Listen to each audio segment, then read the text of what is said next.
여러분 안녕하십니까? 이번 시간에는 현대신학 강의 근본주의 신학과 극보수주의에 대해서 살펴보려고 합니다. 근본주의 신학입니다. Fundamentalist Theology. 근본주의 신학은 성경을 글자 그대로 하나님의 말씀을 믿으며 성경의 무오류성을 강조하는 기독교 신학의 한 형태입니다. 이 신학은 성경의 기적적인 사건들을 역사적 사실로 받아들이며 진화론과 자유주의 신학에 강한 반대 입장을 취합니다. 근본주의 신학의 기원 및 발전을 보면은 19세기 말에서 20세기 초 미국에서 시작이 되었습니다.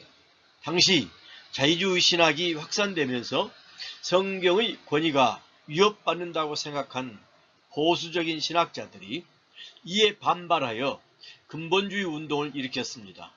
19세기 자유주의 신학에 대한 반작용으로 20세기 초 유럽에서 일어난 것이 신정통주의 신학이라면 미국에서 일어난 것이 근본주의 신학입니다.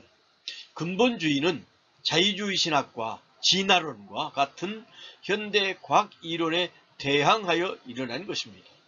그러나 근본주의는 새로운 신학을 전개하는 것이라기보다는 오히려 역사적 기독교 신학을 보수하고 촉진하려고 한 운동입니다. 이 신학은 더 펀더멘탈즈라는 일련의 소책자 시리즈를 통해 알려지게 되었는데, 이 책들은 기독교 신앙의 핵심적인 근본 교리들을 정의하고 수호하는 내용을 담고 있었습니다.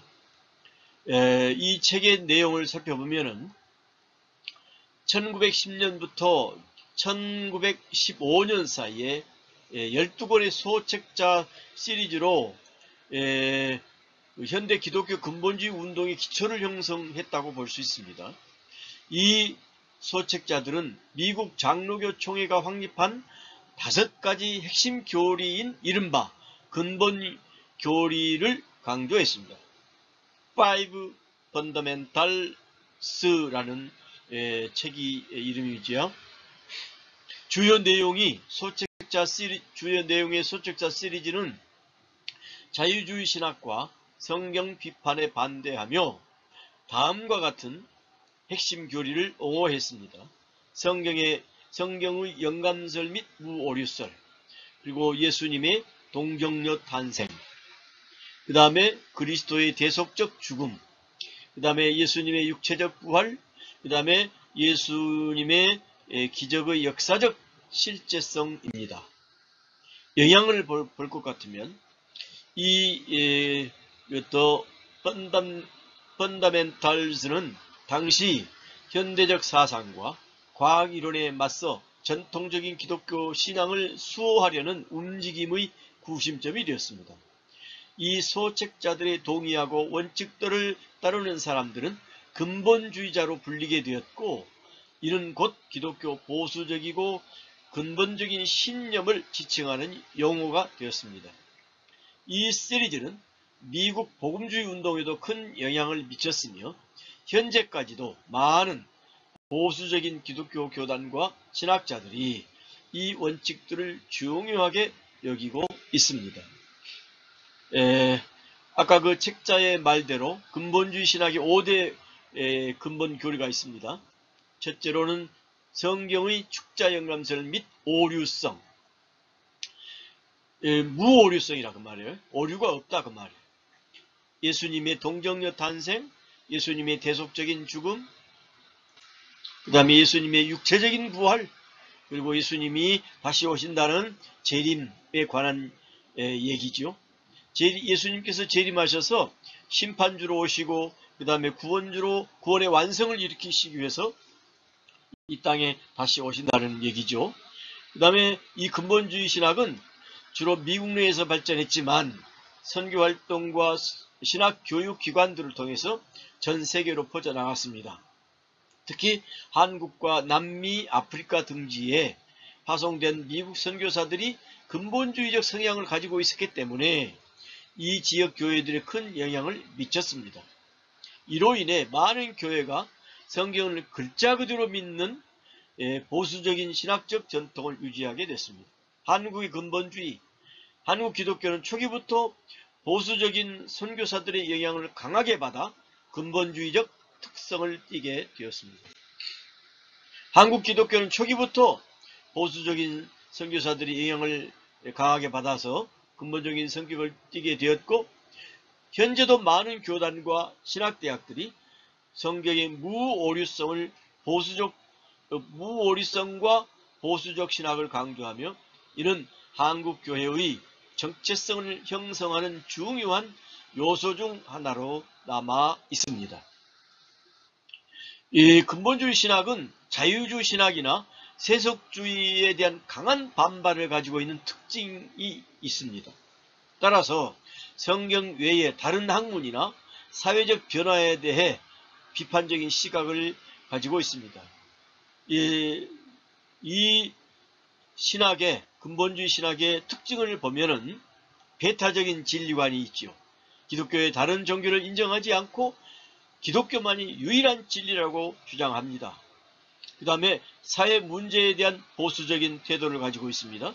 성경이 기반한 전통적인 가족, 가치, 성 역할 등을 강조하며 사회적 진보에 대해서 반대하는 경향이 있습니다.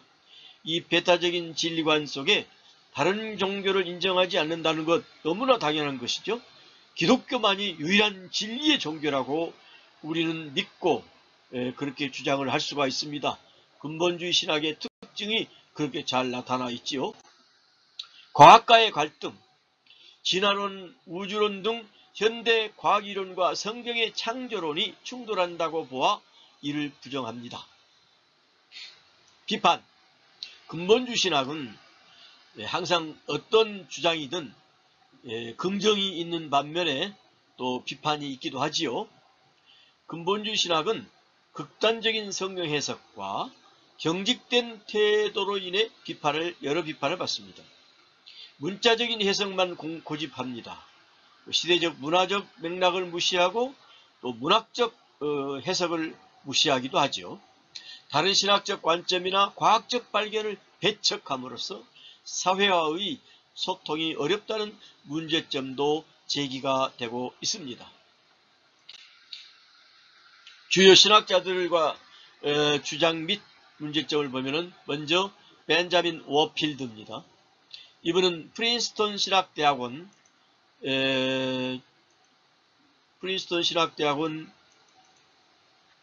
교수 벤자민 워필드, 성경의 축자 영감과 무엇성을 강력하게 옹호했고, 성경의 영감과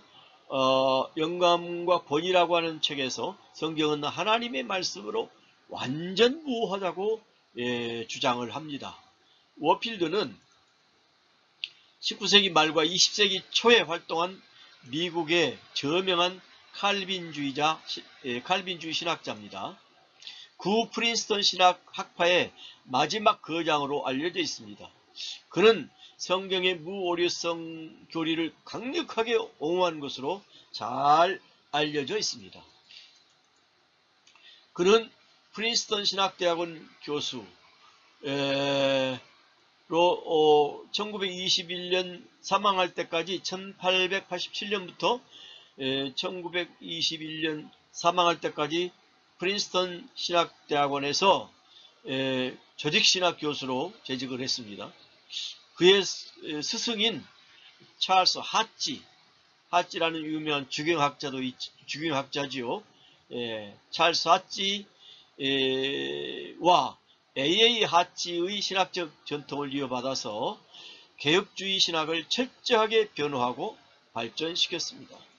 그는 방대한 언어학적 지식과 논리적인 분석을 통해서 성경 비평학에 대응했으며 과학, 진화론 등 당시의 새로운 사상에 맞서 기독교 교리를 변증했습니다. 이러한 학문적 엄밀성 때문에 그는 아브라함 카이퍼, 헤르만 바빙크와 함께 세계 3대 칼빈주의 신학자로 불리우기도 합니다. 워필드의 신학은 크게 두 가지로 요약할 수 있습니다. 성경의 무오류성, 그 다음에 소위 칼빈주의의 변정이라고 볼 수 있습니다. 저서는 구원의 계획, 오직 칼빈주의만이 성경적 구원의 교리를 온전히 설명할 수 있다고 강하게 주장했지요. 그의 영향과 유산을 보면은 20세기 초 근본주의, 현대주의 논쟁에서 근본주의 진행에 큰 영향을 미쳤습니다. 그는 근본주의자들이 성경의 권위에 대한 확고한 기초를 다질 수 있도록 신학적 토대를 제공했습니다. 그의 신학은 오늘날에도 많은 보수적인 복음주의 신학과 장로교단에 큰 영향을 미치고 있습니다. 그가 옹호한 성경의 무오류성 교리는 현재 복음주의 진영에서 중요한 신앙 고백 중 하나로 자리를 잡고 있습니다. 프린스턴 신학대학원은 미국 뉴저지주, 뉴욕 옆에 있는 뉴저지주 프린스턴에 위치한 위치한 대학인데, 소위 1812년에 설립된 미국 장로교 소속의 신학교육기관입니다. 미국에서 두 번째로 오래된 신학대학원이며 칼빈주의 장로교 신학대학의 중심지 역할을 해왔습니다. 프린스턴 신학대학원은 개교 당시부터 성경의 무오류성과 전통적인 칼빈주의적 신학을 옹호하며 학문적 명성을 쌓았습니다. 특히 19세기에는 프린스턴 신학이라는 독자적인 학파를 형성하며 보수신학의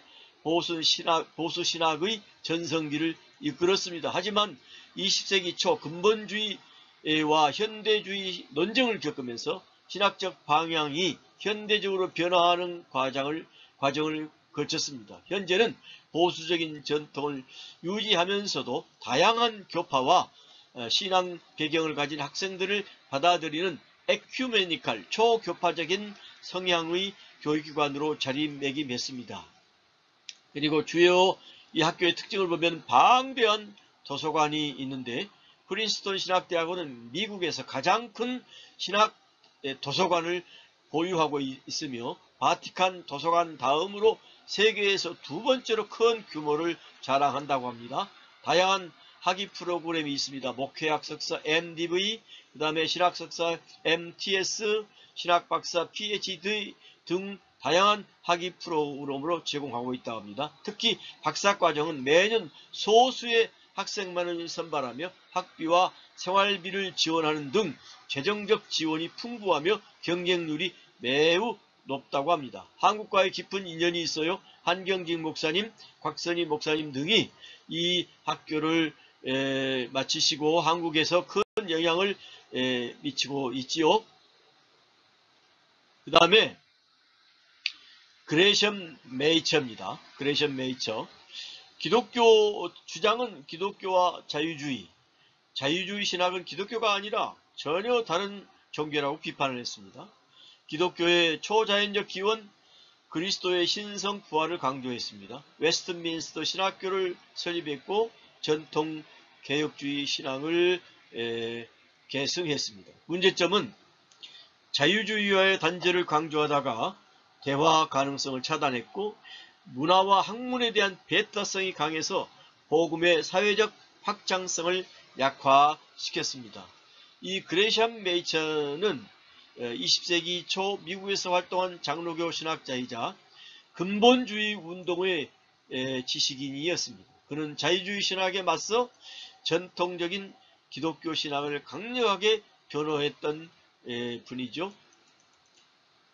볼티모어 명망 있는 가정에서 태어나서 존스 홉킨스 대학과 프린스턴 신학대학원에서 공부했고, 프린스턴 신학대학원에서 교수로 재직하며 명성을 쌓았고, 그 프린스턴 신학교의 마지막 대표 주자로 여겨지지요. 프린스턴이 자유주의 신학의 개방적인 태도를 보이자 1929년에 교직을 사임했고, 이어서 그 동료들과 함께 보수적인 신학 교육기관인 웨스트민스터 신학대학원을 설립을 했습니다. 그 다음에 이제 다음으로 칼 헨리의 주장을 보면은 근본주의 내부에서 신복음주의 운동을 전개했습니다. 기독교의 진리에서 성경의 계시와 권위를 강조하되 문화와 학문과의 대화를 시도했습니다. 사회 참여를 적극적으로 강조했습니다. 근본주의의 도피주의 극복을 시도했다고 볼 수 있죠. 자, 문제점은 근본주의와 복음주의 사이에서 균형을 잡으려 했으나 보수 진영에서는 너무 자유주의적으로 간다. 진보 진영에서는 너무 여전히 보수적이라고 하는 이중 비판을 받고 있습니다. 칼 헤니는 현대 북미 복음주의 운동에서 가장 영향력 있는 신학자 중 한 명입니다. 그는 신학자이자 저널리스트로서 복음주의 운동의 방향을 제시하고 그 위상을 높이는 데 결정적인 역할을 했습니다. 초기 1913년 독일 이민자 가정에서 태어나서 뉴욕에서 성장을 했고요. 그 다음에 신문기자로 일하다가 회심을 경험한 다음에 신학의 길로 접어들었습니다.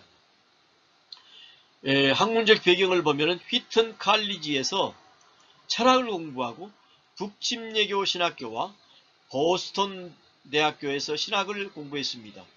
주요 활동을 보면 1947년에 설립된 초교파 신학교인 플러 신학교의 초대 교수를 역임했습니다.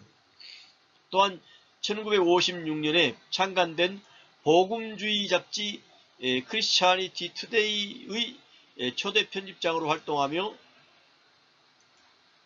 복음주의의 대변자 역할을 했습니다. 칼레리는 당시 주류였던 근본주의 한계를 지적하며 신복음주의 운동을 이끌었습니다. 그는 근본주의가 성경의 권위는 강조했지만 세상과 사회 문제에 대한 관심이 부족하다고 비판을 했습니다. 그의 사상은 다음 두 가지 핵심에서 집중됩니다. 성경의 권위, 그는 성경이 오류 없는 하나님의 말씀이며 기독교 신앙과 삶이 최고의 규범임을 강하게 옹호했습니다.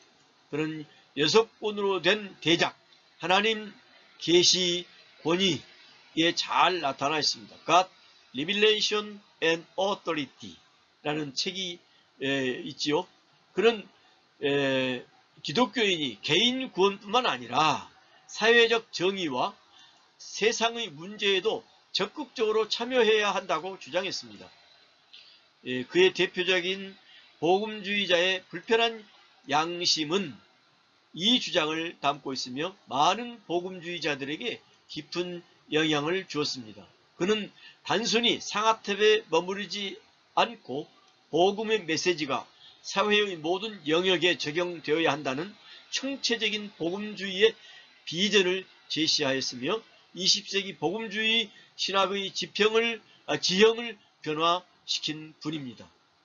근본주의 신학에서 신복음주의 운동을 전개했다는 얘기죠. 그 다음에 헤럴드 오켄카라는 사람입니다. 그는 신복음주의라는 영어를 처음 사용하신 분입니다. 근본주의가 세상과 담을 쌓는 반면 복음주의는 학문과 문화와 대화해야 한다고 강조했습니다. 문제점, 근본주의와 자유주의의 중간 지점을 잡으려다 신학적 정체성이 모호해졌다는 평가를 받습니다. 헤럴드 오켄커는 20세기 중반 미국의 복음주의 운동의 주요한 지도자이며 신학자, 교육자, 목사였습니다. 그는 근본주의의 한계를 극복하고 현대사회와 소통하는 신복음주의 운동을 네오 이반젤리칼리즘 운동을 이끌었습니다. 주요 업적을 보면 오켄카는 복음주의의 학문적, 사회적 위상을 높이는 데 큰 역할을 했습니다. 그는 여러 주요 복음주의 기관의 설립을 기여했습니다. 국립복음주의협회의 창립자이자 초대 회장입니다. 플러신학대학원의 공동 설립자이자 초대 총장을 역임했습니다. 고든 코넬 신학대학원의 설립하시고 또 학장이었습니다. 복음주의 잡지, 복음주의 운동의 대표적인 잡지인 크리스찬니티 투데이의 이사회 의장으로 활동했습니다. 목회사역은 보스턴의 유서 깊은 파크 스트리트 교회에서 30년 넘게 담임 목사로 사역하며 영향력 있는 설교가로 명성을 얻었습니다. 신복음주의 운동의 선구자이며 선구자로서 그는 근본주의가 고립주의적이고 부정적인 태도를 취한다고 비판하며 성경의 권위를 확고하게 하면서도 사회와 문화에 적극적으로 참여하는 신복음주의의 영향을 제시했습니다. 이 운동은 빌리그리암과 같은 인물들과 함께 복음주의가 주류 사회에 진출하는 데 중요한 역할을 했습니다. 신학사상은 근본주의 신학에 대한 비판적 성찰에서 출발합니다. 그는 근본주의가 세상과 단절된 폐쇄적인 신앙을 추구했다고 보았습니다. 이를 극복하기 위해 그는 학문의 탁월성을 강조하며 복음주의가 학문적으로 인정받아야 된다고 주장했습니다. 또한 기독교인이 사회 정의와 같은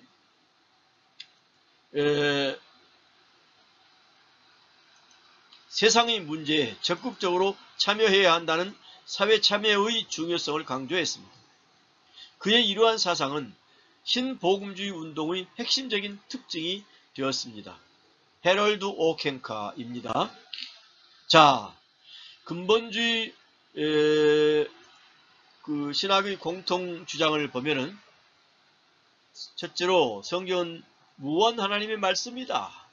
예수 그리스도의 동정녀 탄생, 신성 대속, 육체적 부활, 재림은 신앙의 비타협적 진리다.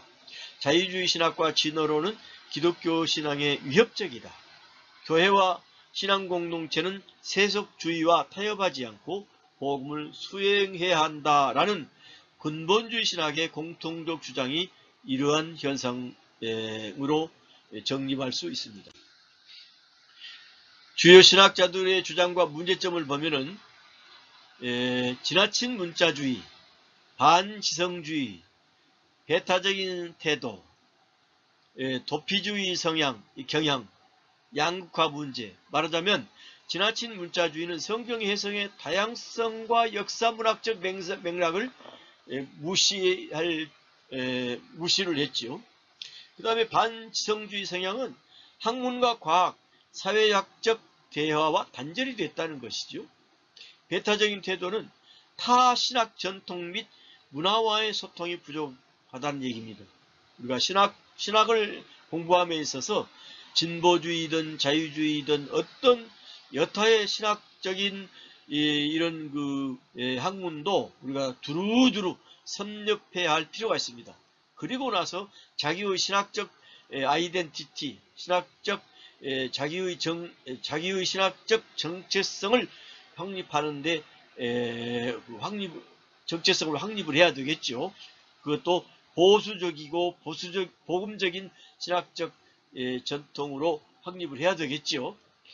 그 다음에 도피주의적인 경향을 보면은 세상과의 단절적 태도로 인해 사회 정의나 공적인 책임이 약화된다. 그러니까 오켄카라든가 칼 헨리라든가 이런 분들이 이제 서서히 변화를 모색을 해가지고 복음주의니 신복음주의니 영향을 이끌었다고 그러잖아요. 그 다음에 양극화의 문제, 자유주의 신학을 적대시함으로써 교회 내 신학적 다양성을 존중하지 못했다. 자유주의 신학에서도 우리가 배워야 할 점들이 있습니다. 또 극단적 보수주의에서도 배워야 될 점이 있죠. 근본주의에서도 우리가 배워야 될 점이 있죠. 여러 학문을 다양하게 두루두루 섭렵한 다음에 자기의 신학적 정체성, 신학적 아이덴티티를 복음주의적 전통 속에서 보수주의적 복음주의적 전통 속에서 확립해야 할 필요가 있겠죠. 정리를 하면 근본주의 신학은 자유주의 신학의 위기 속에서 전통 신학을 수호하려는 열정에서 시작되었지만 문자주의적, 배타적 태도 때문에 현대사회와 소통하지 못하는 한계를 드러냈다고 볼 수 있습니다. 다만 일부 신학자들, 칼 헨리, 오켄카 등은 신복음주의를 통해서 학문과 사회와의 대화를 시도하며 발전적 방향을 모색하기도 했다는 것은 고무적인 일이라고 볼 수 있습니다. 자, 그 다음에 극단적 보수주의와 보수주의 신학을 살펴보겠습니다. 극단적이다. Radical Conservative Theology라 이 말이죠. 극단적 보수주의의 신학 개혁 후 등장과 배경을 보면은 19세기, 20세기 자유주의 신학과 세속주의, 과학주의에 대한 반발로 형성이 되었고 성경의 권위와 전통 교리를 절대화하며 근본주의 신학보다 더 강한 배타성과 문자주의적 해석을 보였다고 볼 수 있습니다.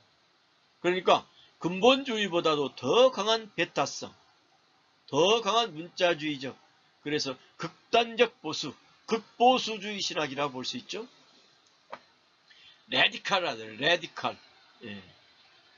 익스트림, 레디칼. 20세기 초 중반 근본주의 내부에서 신복음주의가 사회 참여와 대화를 모색하자. 칼렌이나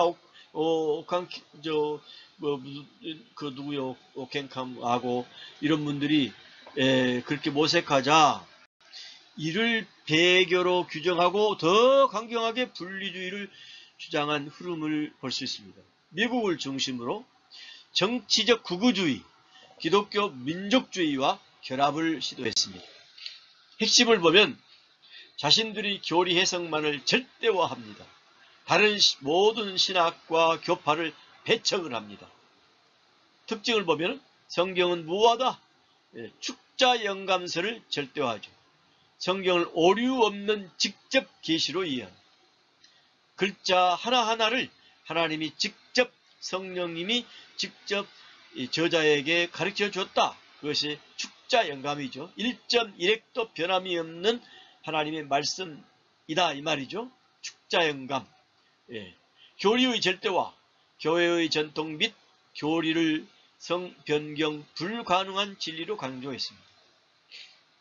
반세속, 반지성주의, 현대학문, 과학, 철학, 자유주의 신학을 전면 거부했습니다. 우리가 이 현대학문도 우리가 연구를 해볼 필요가 있죠. 과학도 무시할 수가 없어요. 철학도 무시할 수가 없어요. 그렇다고 해서 여기에 빠지면 안 되겠죠.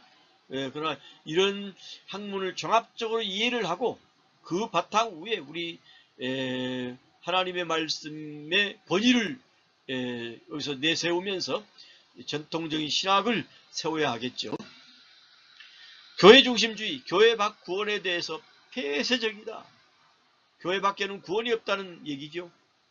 배타적 분리주의, 극보수주의 신학의 주장입니다. 자신들과 다른 신학 입장을 이단이나 배교로 규정하는 성향이 있습니다. 현대학문, 과학, 철학, 자유주의 신학을 전면 거부해. 그 주요 신학자들은 칼 맥킨타이어가 있습니다. 그는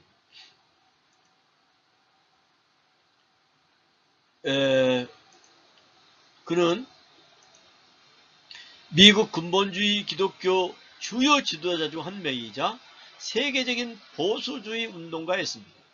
성경의 무오류성과 축자 영감서를 굳게 믿는 신앙을 바탕으로 자유주의 신학 및 공산주의에 대해 강력한 반대 운동을 주도했습니다. 주요 활동과 신학적 입장, 교회 설립과 분리운동. 맥킨타이어는 그레샴 메이천의 제자로서 프린스턴 신학교에서 함께 근본주의, 자유주의 논쟁에 참여를 했습니다. 그는 1937년 메이천과 갈라서서 성경 장로교회와 페이스 신학교를 설립했습니다. 그는 성경적 분리주의를 주장하며 자유주의적이라고 판단되는 교회와 조직으로부터 분리를 강조했습니다. 국제기구를 설립했습니다. 그는 자유주의 성향의 세계교회협의회에 대항하기 위해서 WCC에 대항하기 위해서 World Council of Churches, WCC라 이 말이죠. 1941년 미국 기독교협의회 American Council of Christian Churches, ACCC와 1948년 국제기독교협의회 International Council of Christian Churches ICCC를 설립을 했습니다. 이러한 조직들을 통해 근본주의 신앙을 국제적으로 확산시키려고 노력했습니다. 반공주의 운동, 맥킨타이어 박사는 냉전 시대에 반공주의를 강력하게 외쳤습니다. 그는 공산주의를 사탄의 도구로 규정하고 기독교인들이 이를 물리치는 것을 사명으로 여겼습니다. 이와 관련해 그는 에드가 후버, 조지프 맥카시 같은 인물들과 협력하기도 했죠. 맥카시, 이 상원 의원 출신이죠. 이 양반이 자기하고 반대되는 사람을 무조건 공산주의자라고 막 낙인 찍히는 운동을 했었죠. 자, 맥킨타이어는 라디오 방송을 통해 이러한 메시지를 널리 전파했습니다. 시민운동 비판. 그는 시민권 운동이 공산주의와 관련이 있다고 비판하기도 했습니다. 이러한 견해는 그를 극우 세력과 연관시키는 원인이 되기도 했습니다. 극우, 베타와 분리주의, 어포스타시. 맥킨타이어 박사는 기독교 신앙의 핵심 교리에서 벗어나는 것을 배교로 간주했습니다. 그는 배교와 분리해야 한다는 신학적 원칙을 고수했고, 이로 인해 여러 교파와 기독교 단체로부터 분리하여 새로운 조직을 만들었습니다. 배교의 비난. 그는 세계교회협의회 WCC와 같은 에큐메니즘의 운동이 성경적 진리에서 벗어난 배교라고 비난했습니다.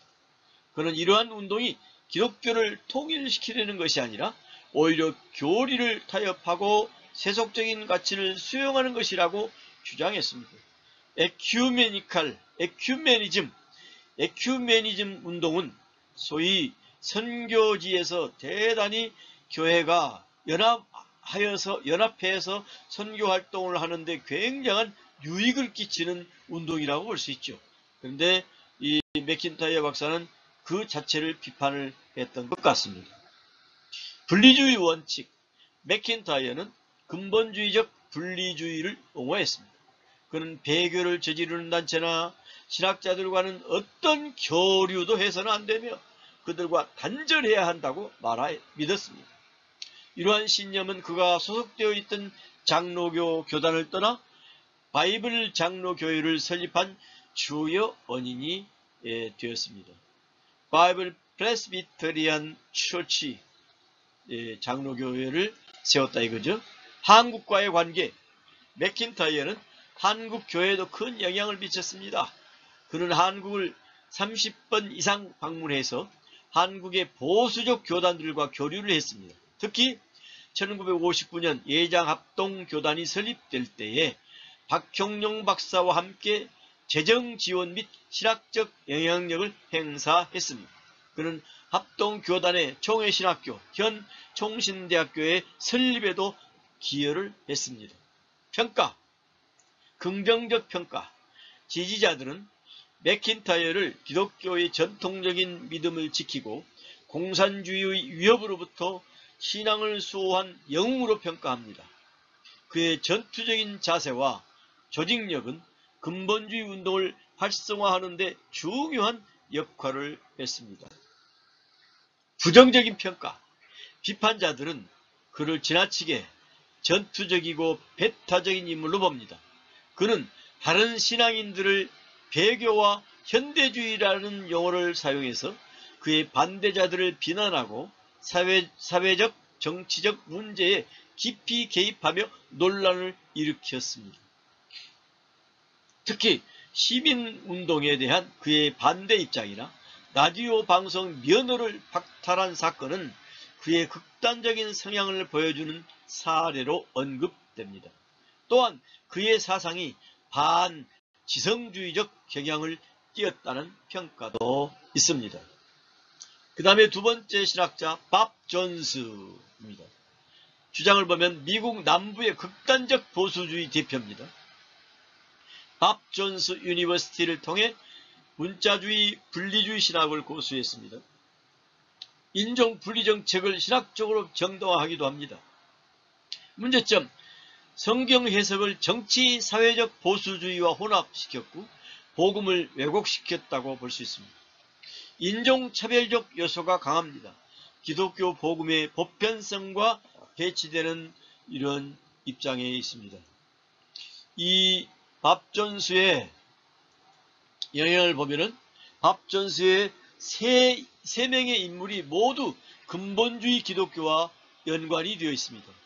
이들은 부자 관계이며 모두 밥존스 대학교의 설립 및 운영에 깊이 관여했습니다.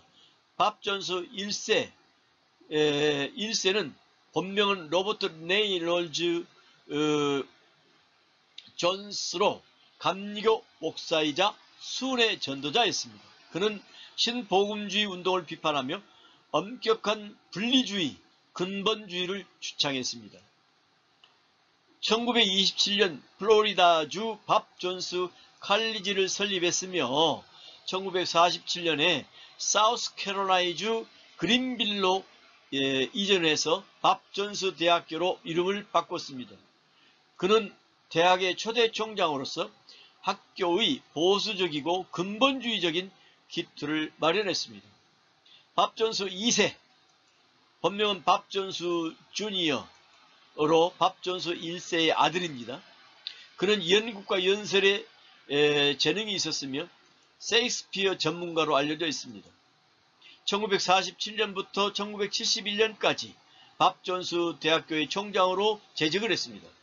그는 아버지의 교육 철학을 이어받아 학교를 발전시켰으며 특히 예술과 문화 분야를 강화했습니다. 밥존스 3세 생애와 경력을 보면 본명은 밥존스 3세, 밥존스 2세의 아들이죠. 1세의 손자가 되겠죠. 그는 1971년부터 2005년까지 밥존스 대학교의 총장을 맡았습니다. 그의 재임 기간 동안에는 학교의 규모와 영향력이 아주 크게 성장을 했습니다. 그는 현재 총장직에서 물러났으며 명예총장으로 활동하고 있습니다. 세 명의 밥존스는 모두 근본주의 기독교 사상을 교육 철학의 핵심으로 삼고 있습니다. 이들은 성경의 무오리성을 강조하고 세속적인 문화로부터 철저히 분리된 삶을 강조했습니다.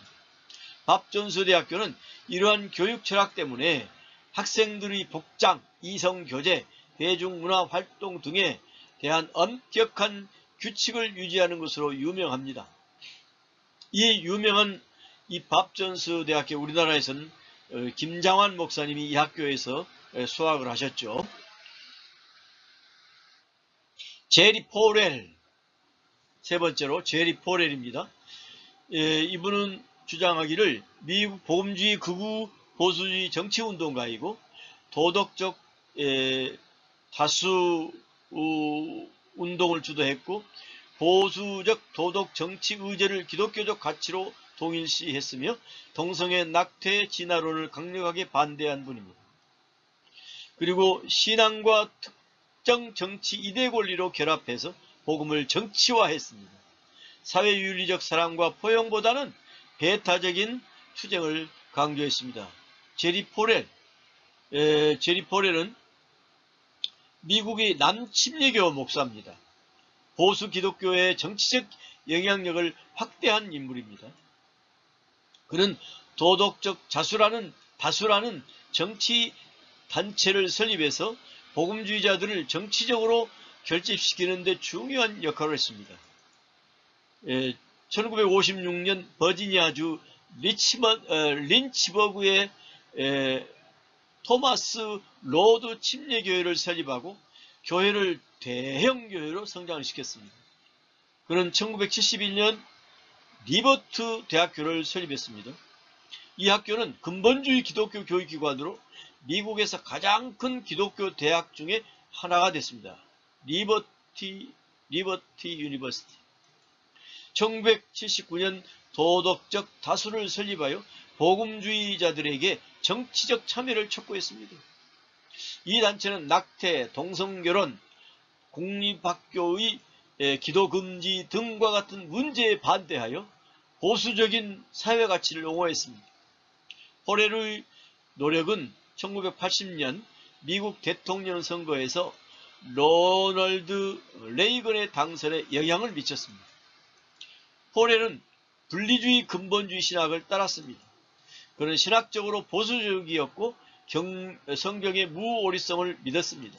특히 그는 동성애와 같은 특정 행위를 성경의 가르침에 어긋나는 죄로 규정하며 사회적 논쟁의 중심에 서기도 했습니다. 그의 신학은 정치적 활동과 긴밀하게 결합되어 있었으며 기독교적 가치가 사회와 정치에 반영되어야 한다고 주장을 했습니다. 자, 일부 한국의 극단적 보수주의 신학자들에 대해서 살펴보겠습니다. 그들의 주장을 보면 성경의 무호, 축자 영감을 내세우며 자유주의 신학을 전면 부정하죠. WCC는 적그리스도다 라는 극단적인 주장을 했습니다. 우리는 공산주의는 적그리스도이지요. WCC를 적그리스도라고 보는 것은 너무 극단적이죠.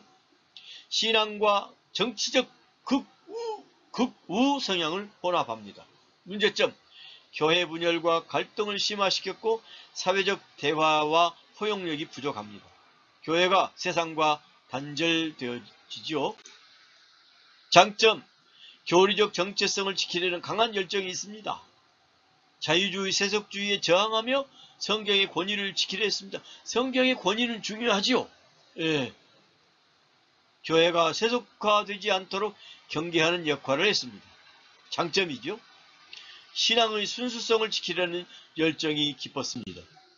문제점, 분리주의, 자신들과 다른 입장을 무조건 배교나 이단으로 단정합니다.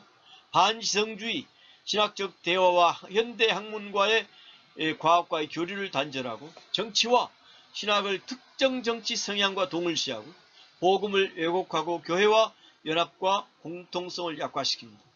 교리의 절대와 교리를 변화 불가능한 규범으로 간주하고 성경의 다양성과 깊이를 제한합니다. 복음 왜곡과 위험이 있습니다.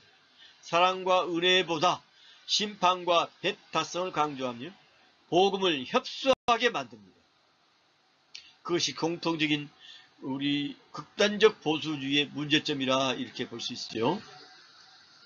근본주의와 극단적 보수주의 차이점, 근본주의와 극단적 보수주의는 둘 다 전통적인 교리나 가치를 고수하지만 그 초점과 성격에서 미묘한 차이가 있습니다. 근본주의, 주로 신학적인 교리에 초점을 맞춥니다. 20세기 초 자유주의 신학의 확산에 반대하여 등장한 운동으로 성경의 축자영감설, 성서 무호설, 예수님의 동정녀 탄생, 육체적 부활, 그 다음에 재림 등 5가지 근본 교리를 철저히 고수하는 것을 특징으로 합니다. 이들은 신학적 순수성과 교리적 분리를 강조하며 이와 다른 교대를 가진 이들을 배척하는 경향이 있습니다. 근본주의입니다. 극단적 보수주의, 신학적 교리뿐만 아니라 사회, 문화, 정치적인 영역에 걸쳐 매우 보수적인 입장을 취하는 것을 의미합니다. 근본주의자들이 교리적 순수성에 집중한다면 극단적 보수주의자들은 자신들의 신념을 사회나 정치적 활동에 적용하고 강요하는 경향이 있습니다. 예를 들어 동성애, 낙태, 성평등, 진화론 등에 대해서 강력히 반대하고 때로는 정치적 극우 세력과도 연대하여 사회 전반의 변화를 막으려고 합니다. 정치적인 극우 세력과 연대한다는 것, 극단적 보수주의자들이. 자, 한국 내 극우파와 극보수주의의 현상에 대해서 살펴보기로 하겠습니다. 한국 내 극우파와 극보수주의는 모두 강한 이념적 성향을 보이지만 극우파는 대체로 극단적 민족주의, 차별, 폭력성을 나타내고 극보수주의는 전통, 종교, 도덕적 가치 수호에 초점을 둔다는 점에서 차이가 있습니다. 극우파와 극보수주의의 중요한 차이. 극우파, 사회적 약자, 이주민이라든가 소수자의 등에 대해서 차별과 배제를 하고 극단적 민족주의를 나타내며 때로는 폭력적 행동까지도 포함하는 경향이 있습니다. 극우파들. 일부 극우파는 외국인이나 특정 종교 등에 대한 배타적인 태도를 보이기도 합니다. 우리가 외국인을 우리가 포용해야 될 필요가 있습니다. 그러나 특정 종교 이단적인 현상, 특정 이런 종교에 대해서는 우리가 당연히 배타적인 생각을 가지고 있어야죠. 불교, 공산주의 사상, 또 사이비 이단 이런 현상에 대해서는 이슬람 당연히 배타적인 태도를 우리가 극우적인 입장에서는 가져야 되겠죠. 극보수주의, 전통적 가치, 기독교 등 특정 종교의 교리, 가족, 도덕적 규범을 중시하며 사회적 변화에 저항하는 경향이 강합니다. 다만 극우파처럼 폭력성이나 차별을 명시적 목표로 삼지는 않습니다. 극보수주의가 그렇다고 말이에요. 한국 내 현실과 구분점. 한국 내에서는 극우파와 극보수주의가 일부 겹치기도 하지만 극우파는 극단적 차별과 배제, 극보수주의는 전통 도덕적 가치 수호에 더 집중하는 경향이 뚜렷합니다. 두 집단 모두 사회적 논란이 되지만 극우파의 경우 극단적 행동이나 차별적 발언이 더 자주 비판의 대상이 됩니다. 요약하면 극우파는 극단적 배타성과 폭력성, 극보수주의는 전통, 도덕적 가치 수호의 방점이 있으며 한국에서는 두 용어가 혼용되기도 하지만 구분해서 이해하는 것이 중요합니다. 한국 내 극우파와 일부 극보수주의 목회자들은 매우 긴밀한 관계를 맺고 있습니다. 이들은 단순히 신앙적 교리적 보수성을 넘어 사회와 정치 영역에서 자신들의 영향력을 확대하기 위해서 상호 보완적인 연대를 형성해 왔습니다. 일부 극우 정치 세력은 자신들의 주장에 종교적 정당성을 부여하기 위해 극보수주의 목회자들을 활용합니다. 이들은 목회자들이 가진 교회의 조직력과 대중 동원 능력을 이용해 집회나 시위에 참여하는 신도들을 결집시키고 자신들의 정치적 주장을 종교적 신념인 것처럼 포장을 합니다. 특히 보수 기독교의 반공주의와 결합해서 북한 정권을 마귀로 규정하고 진보 세력을 종북 세력으로 공격하는 등 정치적 논리를 종교적 언어로 치환하는 경우가 있습니다. 극보수주의 목회자들에게 극우 세력과의 연대는 자신들의 영향력을 교회 내부를 넘어 사회 전체로 확장하는 수단이 됩니다. 이들은 종교적 카리스마를 정치적 영향력으로 바꾸고 자신들의 주장을 정치 담론의 중심에 놓으려고 합니다. 이는 단순히 보수적 가치를 지키는 것을 넘어 특정 정치적 목표를 달성하기 위해 신앙을 적극적인 행동 도구로 사용하는 것이 특징입니다. 그들은 주로 유튜브나 대규모 집회를 통해 신도들에게 정치적 메시지를 전달하며 특정 정치인이나 정당을 지지하도록 노골적으로 독려합니다. 한국에서 극단적 보수주의를 이끄는 것으로 평가를 받는 목사들은 주로 정치적 발언과 사회운동에 적극적으로 참여하며 논란의 중심에 서 있는 인물들입니다. 이들의 특징은 단순히 신학적 보수성을 넘어 자신들의 신앙관을 사회 전반의 문제에 적용하고 관철시키려는 행동 양식에서 나타납니다. 주요 인물 전광훈 목사, 가장 대표적인 인물로 꼽힙니다. 사랑제일교회 담임 목사이며 문재인 하야 범국민투쟁본부 총괄 대표를 지냈고 자유통일당을 창당하는 등 정치적 활동에 깊이 관여했습니다.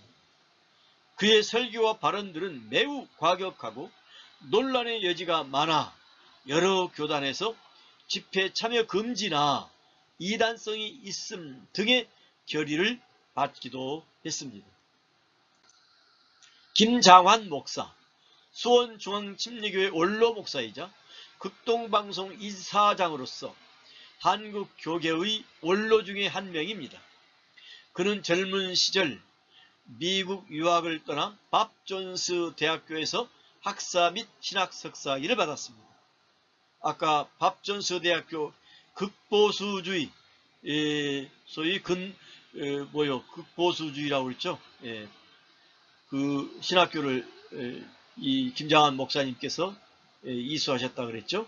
밥 존스 대학교는 근본주의 신학을 표방하는 복음주의 계열의 보수적 기독교 신학입니다. 극보수주의죠. 극보수주의.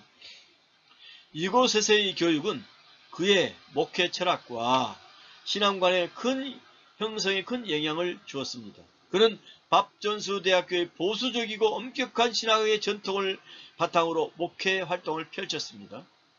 그는 전통적인 복음주의 신학을 바탕으로 보수적인 입장을 견지해왔으며 특히 반공주의와 같은 사회적 이슈에 대한 강경한 발언을 해왔습니다.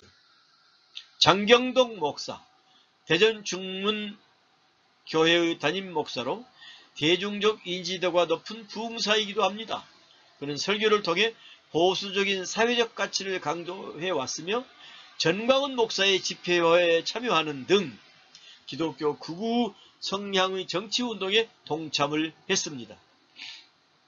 손현보 목사, 부산 세계로교회 담임 목사로 전광훈 목사와 함께 극우적인 목소리를 내는 대표적인 인물로 꼽힙니다. 동성애 혐오, 반여성주의적인 집회에 참여한 바가 있습니다. 윤석열 전 대통령 탄핵 반대 집회인 세이브 코리아 국가 비상기도회를 주도했고 최근에는 공직선거법 및 지방자치교육법 위반 혐의로 수사를 받다가 구속되기도 했었습니다. 특징, 이들은 공통적으로 다음과 같은 특징을 보이며 비판을 받고 있습니다. 정치적 개입, 이들은 정치적 중립성을 지키기보다는 특정 정당이나 정치 세력을 지지하고 반대하는 정치운동에 직접적으로 참여를 합니다. 배타적인 태도, 자신들의 신앙과 어긋나는 사회적 가치, 동성애, 성평등 등에 대해서 매우 배타적이고 공격적인 발언을 서슴지 않습니다. 일부는 자신들을 하나님의 대변자로 내세우며 신도들에게 무조건적인 순종을 요구하고 신앙을 정치적인 목적을 도구로 삼는다는 비판을 받습니다. 이러한 목사들의 활동은 한국교회의 전체의 이미지에도 부정적인 영향을 미치고 있다는 점에서 교회 안팎으로 많은 논쟁을 불러일으키고 있습니다. 이번 강의는 여기에서 마치겠습니다. 지금까지 근본주의와 극단적 보수주의 신앙에 대해서 알아보았고 한국의 극우 세력과의 연계하여서 살펴보았습니다. 이 강의를 끝까지 들어주시느라고 수고들을 많이 하셨습니다. 대단히 감사합니다. 다음 강의에서 뵙겠습니다. 안녕히 계십시오.